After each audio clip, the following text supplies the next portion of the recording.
গাধা পিটিয়ে ঘোড়া বানিয়ে তবেই নায়রার পাশে বিয়ের পিড়িতে বসবেন, নইলে কোনো গাধার সঙ্গে আমি নায়রার মতো মেয়ের বিয়ে দেব না, যে আপনাকে পৃথিবীতে সবচেয়ে বেশি ভালোবাসে।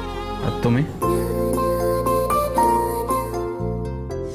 আমি আজকে সবাইকে দেখাবো, সারা অফিসে দেখাবো আমার ভাই এত সুন্দর একটা প্রজেক্ট রেডি করেছে। আপনারা আপনারা আমার আসুন, আমার সাথে আসুন।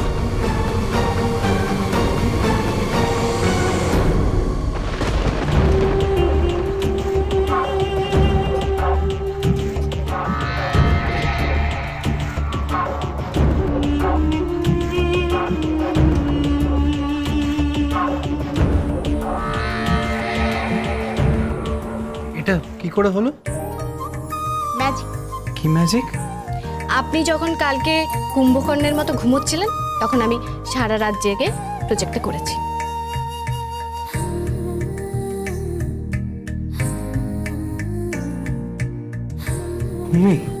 ইয়েস। কি হলো, খা করে দাঁড়িয়ে আছেন কেন? ধন্যবাদ দেবেন না একটা? ও থ্যাংক ইউ। ধন্যবাদ। ওকে ধন্যবাদ। শুধু ধন্যবাদ দিলে হবে না, আমি কি করে প্রজেক্টটা করলাম, কিভাবে প্রজেক্ট করতে হয় সেগুলো শিখতে হবে আপনাকে। বাট তুমি কি নিয়ে পড়াশোনা করেছো, কোন স্ট্রিম নিয়ে? স্ট্রিম দিয়ে কি হবে? আর হ্যাঁ, এটা ভাববেন না যে আমি প্রজেক্টটা করে দিয়েছি বলে আমাদের ঝগড়া বন্ধ হয়ে যাবে। ঝগড়া কিন্তু চলবে, যতক্ষণ না মানুষ করতে পারি ততদিন ঝগড়া চলবে। গাধা পিটিয়ে ঘোড়া বানিয়ে তবেই নায়রার পাশে বিয়ের পিড়িতে বসবেন, নইলে কোনো গাধার সঙ্গে আমি নায়রার মতো মেয়ের বিয়ে দেব না, যে আপনাকে পৃথিবীতে সবচেয়ে বেশি ভালোবাসে। আর তুমি?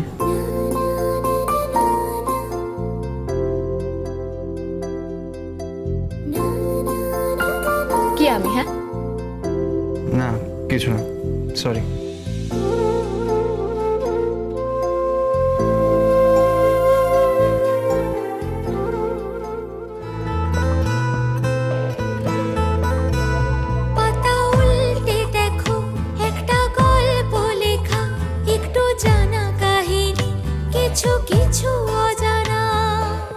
ড্রিঙ্ক করিনি, জুস খেয়েছি, অরেঞ্জ জুস।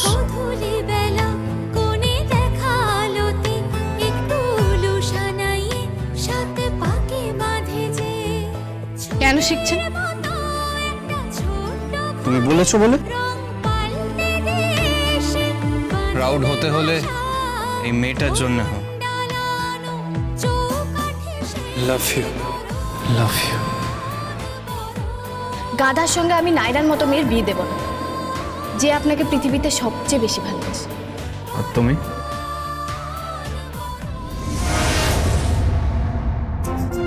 কি বলছেন কি বিলাস বাবু?